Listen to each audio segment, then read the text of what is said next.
कहावत है, साधनहीन मनुष्य तो संपन्न बन सकता है, लेकिन लालची व्यक्ति कभी संतुष्ट नहीं हो सकता। जीवन के लक्ष्य को प्राप्त करने में मनुष्य सारी जिंदगी दांव पर लगा देता है।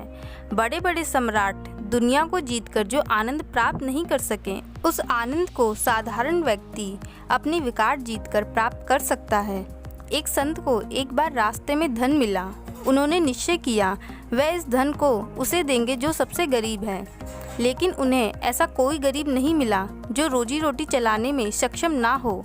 एक दिन संत ने देखा उनके आश्रम के आगे से अस्त्र शस्त्रों से सजी विशाल रैली चल रही है। रैली के साहूकार नेता ने आकर संत को प्रणाम किया। संत ने पूछा, इतनी फौज लेकर कहाँ जा रहे हो? साहूकार ने कहा, महाराज, गांव में कुछ जमीन पड़ी है जिसको हम अपने कब्जे में लेना चाहते हैं, लेकिन गांव वालों ने जमीन देने से मना कर दिया। इस फौज द्वारा कब्जा करने जा रहा हूँ।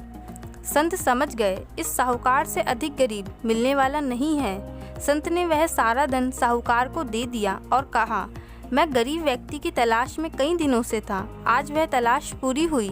तुम दुनिया में सबसे गरीब हो। साहूकार सुनकर आश्चर्यचकित रह गया। उसे समझ में नहीं आया, सबसे गरीब मैं कैसे हुआ?